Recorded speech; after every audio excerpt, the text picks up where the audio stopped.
Bonjour, bandeko, soyez les bienvenus chez Maman Lydie. Bandeko, zamambu ya paspe ya mawa. Colonel Oyo, bautiko publié awawa, et pas les kangu na ye. Na ye te sobo mona ki on ezali na ba Facebook mobimba. Colonel wana, abengi mwana wana, abomi mwana wana. Colonel wana, aza marié. Aza colonel, ape so commandant ya maluku mobimba.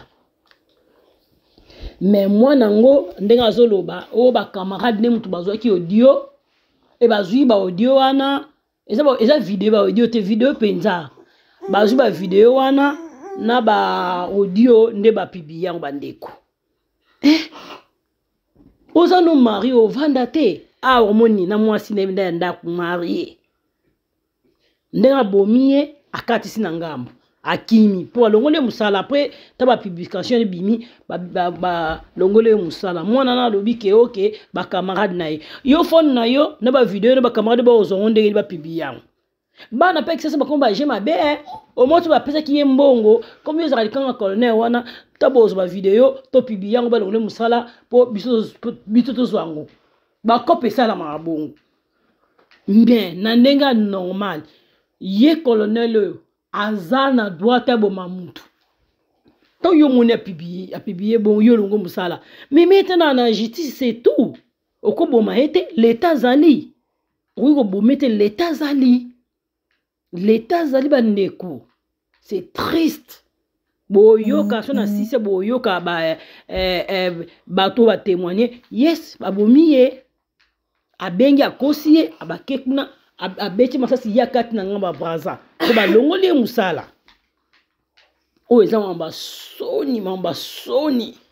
biso na Congo so oza mukonzi omoni kaka yo bana mikonzi kaka pe bango ba akoko boma na sa yo mama bomi boye batindi babimisi na libana mboka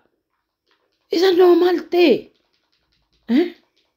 mwana sel mabe ndenga publier soki wana kosi o bakamali so eza mabe mais bokene no na l'état ata balongola ki colonel musala fake non na l'état tant bo sa makambo wana botika ba fona bino na réception bokanga ba fona bino au moins ba vidéo wana ko bazo ko mona ba ombe ba osepela merci nasako loba ba image na tindelo wana ya colonel vers ba 16h ya lelo abengi mwana mwasi wana abetie masasi akufi akimi braza na milito azana braza zokima deja adame mwana mwasi wana dezo adame kazo atambola ke abenga ba stratégique ya tukutana pusa bo abete nguba ya koza tambola deja ke na milito yo ajanga ma braza anga ma braza ake deja wana penza asali mabe Comment pour nini comment mon histoire ce qu'on place comme ça comment pourquoi il fallait s'assumer parce que pour moi je suis là publié ba image il y a eu quelque chose oh bah yo kana ki oh ya c'est petit moi je suis là yango publié yango il fallait s'assumer il fallait vraiment s'assumer comment pour nini otambola na makila mutu na mutu ba ko soye kaka makila mutu zaka makila mutu wana soka sali yango vraiment sali buzoba pour moi, je suis à la niveau publier ma image, c'est-à-dire qu'il y a eu quelque chose au Bayo Kanakité. Alors il fallait s'assumer. Pour la nuit, voilà, ça débat. Et puis on va l'arrêter à qu'on répondre à la bague.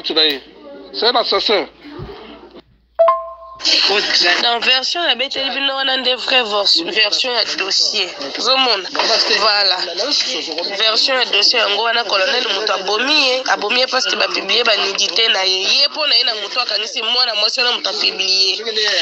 OK mwana mwasi mutu publier te camarade mwana mwasi nde a publier do azwi ba photo na téléphone ya muninga a publier